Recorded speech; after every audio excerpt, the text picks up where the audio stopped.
L'Église n'est pas vaincue.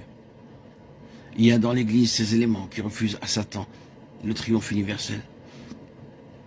Et je pense que c'est ce qui est transmis ou suggéré dans le 12e chapitre de l'Apocalypse, par la façon de définir Satan, dans un sens large.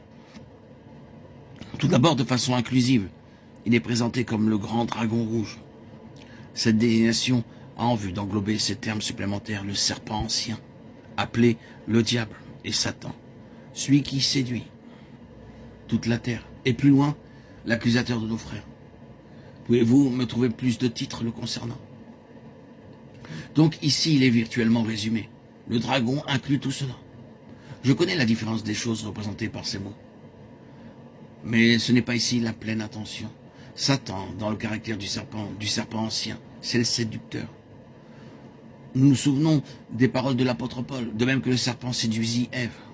Le trompeur, le séducteur, c'est le serpent. Si vous parlez du serpent, vous avez toujours en pensée quelque chose qui travaille sournoisement afin d'obtenir un avantage, par une représentation sous un faux jour, par un mensonge, afin de tromper, par de fausses présentations. Le diable, c'est le malin, l'accusateur. Satan, c'est l'adversaire, celui qui est. Dans le grand dragon rouge, tout cela se trouve rassemblé. Et vous avez l'idée de férocité, de cruauté, de force, de destruction. Dans le 12e chapitre, tout cela est mis en évidence et le vainqueur se dresse contre Satan dans toute sa force et tout ce qu'il est, à travers toutes les formes de son activité historique et de son expression. Le vainqueur tient bon devant cela et c'est lui qui détient l'issue.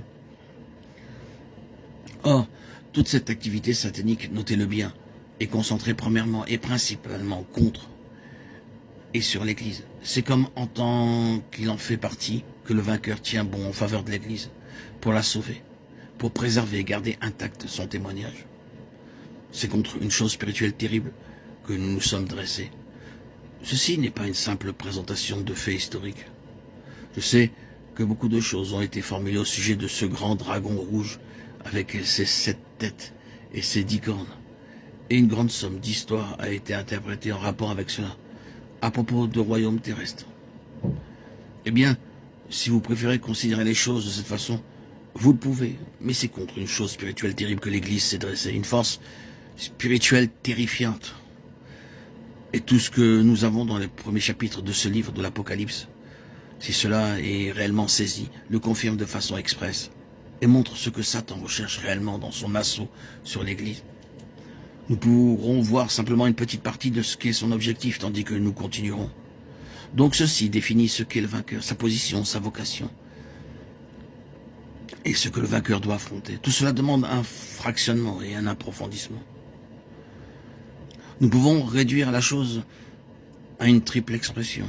Il y a 3 aspects à considérer en relation avec le vainqueur. Ces 3 aspects sont un état, une position et un témoignage. La position est le résultat ou l'issue d'un état. Le témoignage découle de l'état et de la position que cet état entraîne.